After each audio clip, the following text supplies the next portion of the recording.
네, 40일의 사순절이 끝나고 드디어 부활 주일입니다.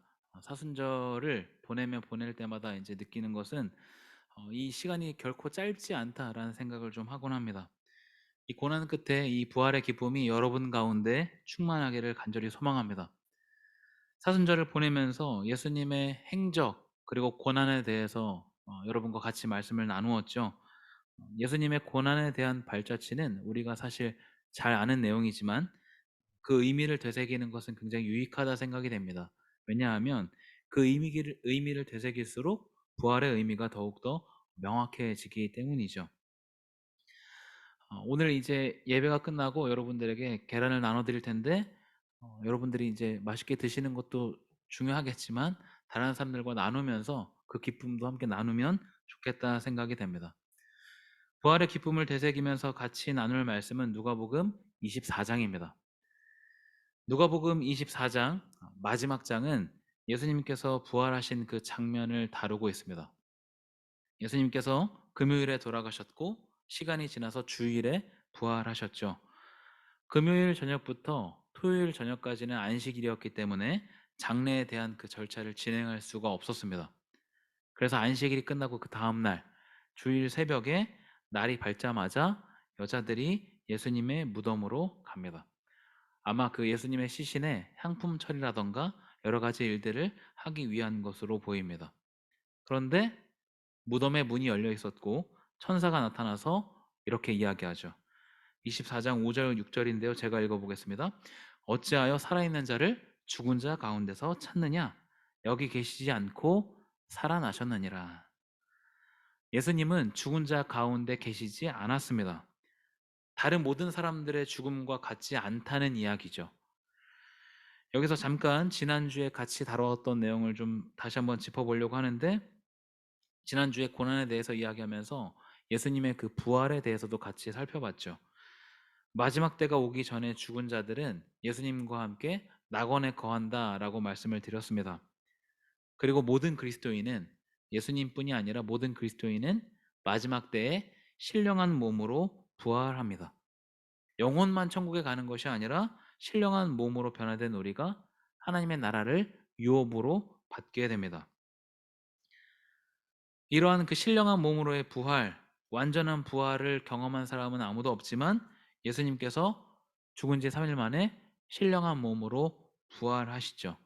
그래서 예수님을 부활의 첫 열매라고 이야기합니다. 부활의 첫 열매이신 예수님은 당연히 무덤 속에 계시지 않았습니다. 오늘 본문에서 예수님의 무덤을 찾아갔던 여자들은 당연히 예수님의 시신만 덩그러니 있을 것이라고 생각을 했겠죠. 그리고 무덤을 찾아갔는데 신령한 몸으로 변화된 예수님은 무덤 속에 계시지 않았습니다. 무덤에 찾아갔던 여자들 그리고 예수님의 제자들은 아직 이 부활에 대해서 정확히 이해하지 못했기 때문에 굉장히 당혹스러웠겠죠. 오늘 본문은 그런 상황에서 계속해서 이어지는 내용입니다. 누가복음 24장 13절부터 35절까지가 이제 하나의 단락인데요. 여기에 등장하는 두 명의 제자들도 예수님의 부활을 정확히 이해하지는 못한 것으로 보입니다.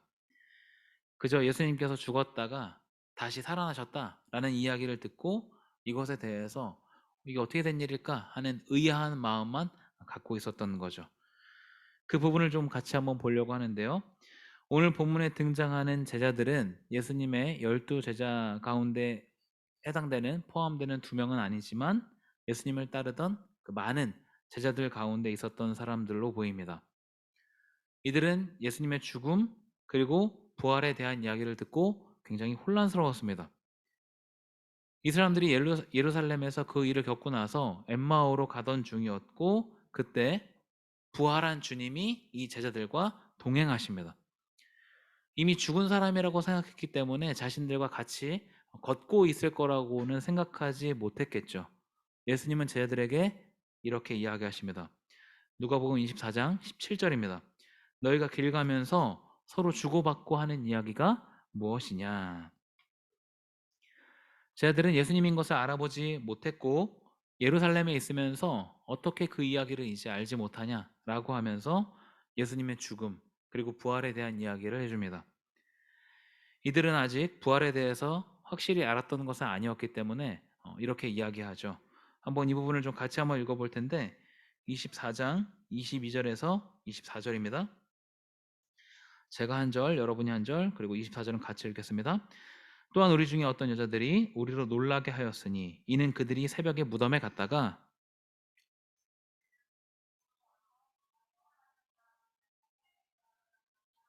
같이 읽겠습니다. 또 우리와 함께 한 자 중에 두어 사람이 무덤에 가 과연 여자들이 말한 바와 같음을 보았으나 예수는 보지 못하였느니라 하거늘. 어떤 부활에 대한 명확한 이해라고 하기보다는 예수님께서 분명 죽으셨는데 다시 살아나셨다라는 그 이야기를 우리가 들었다라는 정도의 이야기를 지금 부활하신 예수님께 하고 있는 거죠. 예수님인 것을 아직 알아보지 못하고 이렇게 말하고 있습니다. 예수님은 여기에서 이제 이들에게 가르침을 주시는 것을 볼 수 있습니다. 25절과 26절을 제가 한번 읽어보겠습니다. 이르시되 미련하고 선지자들이 말한 모든 것을 마음에 더디 믿는 자들이여 그리스도가 이런 고난을 받고 자기의 영광에 들어가야 할 것이 아니냐 하시고 선지자들이 말한 모든 것을 마음에 더디 믿는 자들이여. 그러니까 부활에 대해서 아직 정확히 알지 못한 그 제자들을 향해서 예수님께서 쓴소리를 하시는 것으로 볼 수 있죠. 여기에서부터 시작을 해서 이제 본인에 대한 이야기, 성경에 기록된 본인에 대한 이야기를 자세히 풀어서 설명을 해주십니다. 이들은 열두 사도들과 활발한 교류가 있던 것으로 봐서 많은 제자들 중에서도 핵심 제자들이었을 것이라 생각이 됩니다. 당연히 예수님에 대한 이야기 그리고 가르침을 자세히 알고 있었겠죠. 그런데 그 지식이 아직 완전하지는 않았습니다. 그런데 예수님과 대화하면서 다시 말해서 예수님께서 그 가르침을 예수님의 입술을 통해서 직접 다시 한번 듣고 배우면서 깨달음을 얻게 됩니다.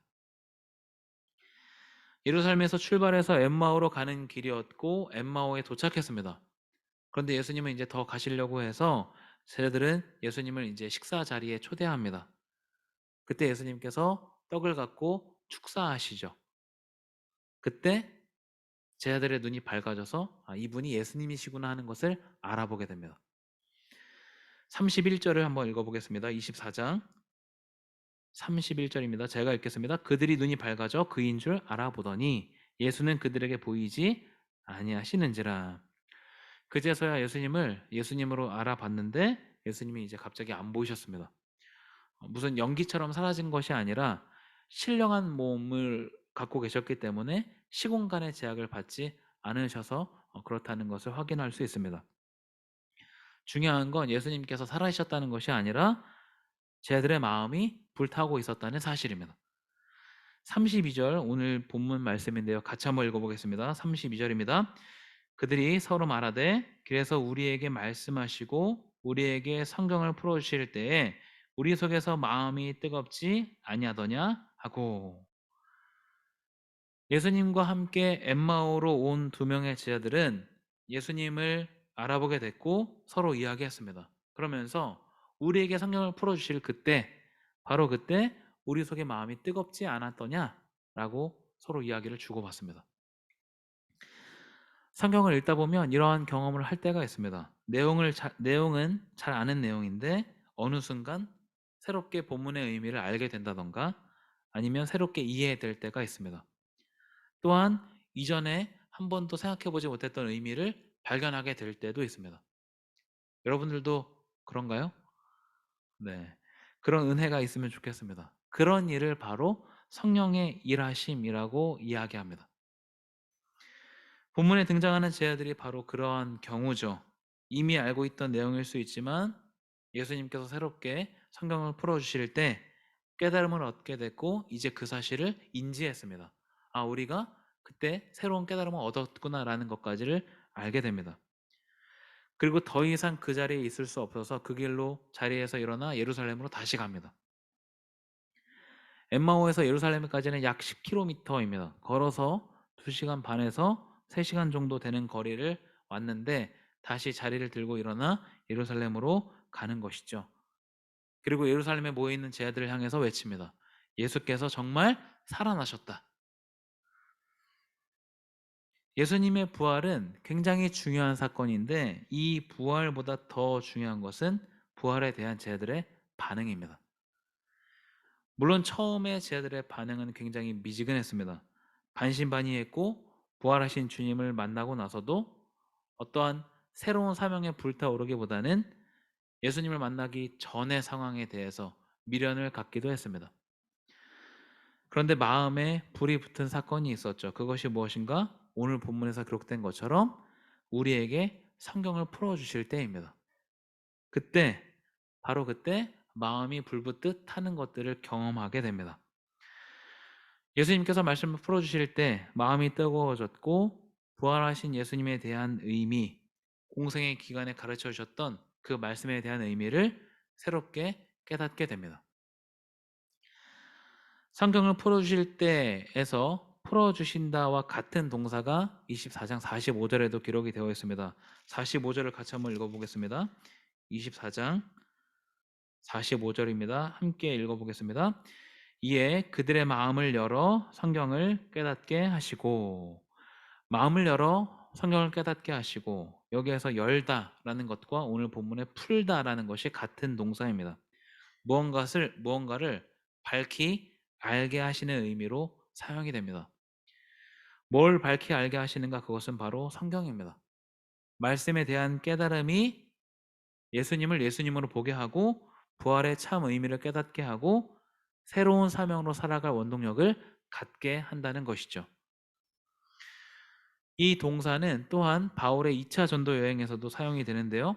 사도행전 17장 말씀을 같이 보려고 합니다. 사도행전 17장은 바울의 2차 전도 여행 가운데 한 부분을 다룹니다. 여기에 아주 중요한 내용이 있는데 같이 한번 찾아보겠습니다. 사도행전 17장 2절 3절입니다. 사도행전 17장 2절 3절입니다.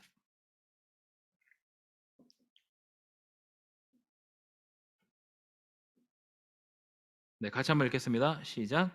바울이 자기의 관례대로 그들에게 들어가서 새 안식일에 성경을 가지고 강론하며 뜻을 풀어 그리스도가 해를 받고 죽은 자 가운데서 다시 살아나야 할 것을 증언하고 이르되 내가 너희에게 전하는 이 예수가 곧 그리스도라 하니. 아멘. 바울이 2차 전도 여행 중에 데살로니가에 있을 때의 일입니다. 안식일에 데살로니가에 있는 그 유대인의 회당에서 강론을 하고 있는데 그때 뜻을 풀었다고 이야기하고 있습니다. 3절 맨 앞에 보면 뜻을 풀어 이야기한다. 여기서 풀다라는 동사가 오늘 본문에 사용된 것과 같은 뜻이십니다. 사도행전 17장 3절에서 뜻을 푼다라는 것은 바울이 설교한 것을 빗대어서 말하는 것이죠. 하나님의 말씀을 사람들에게 알게 한다라는 의미로 기록합니다. 지금 우리는 하나님의 말씀 앞에 있습니다. 우리는 이렇게 예배 시간에 말씀을 들을 때 그리고 성경을 공부할 때 개인적인 시간을 가져서 말씀을 묵상하고 읽을 때 예수 그리스도에 대해서 밝히 알게 됩니다. 성경은 예수 그리스도에 대해서 기록한 것이기 때문이죠. 그리고 단순한 지식의 습득이 아니라 우리의 마음이 뜨겁게 되고 말씀에 반응해서 행동하게 합니다. 그것을 성령의 일하심이라고 말합니다. 엠마오로 갔던 두 명의 제자들이 다시 예루살렘으로 발걸음을 돌렸죠. 단순하게 어떤 다른 제자들에게 그 예수님의 부활 소식을 전하기 위해서만은 아니었을 것입니다.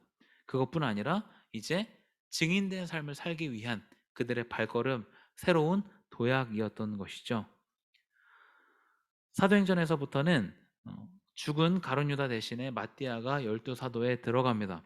12명의 사도들 그리고 사도행전에 등장하는 수많은 제자들이 예수님의 부활을 증거하는 증인의 삶을 살아갑니다. 이것은 에너지가 넘치는 도약일 뿐 아니라 정말 전설의 시작이라고 할 수 있습니다. 지금 청년회에서 사도행전을 같이 공부하고 있습니다. 주중에 시간을 내서 같이 이제 공부하고 있는데요.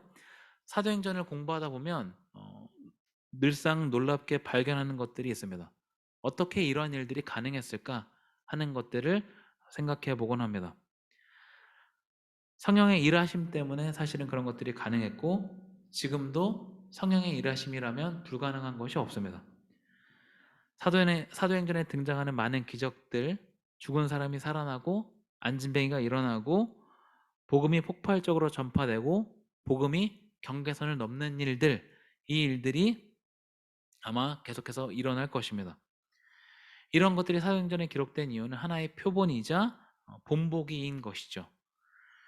성령의 일하심은 이렇다. 성령이 함께하면 불가능한 것이 없다라는 것을 전하기 위한 목적입니다.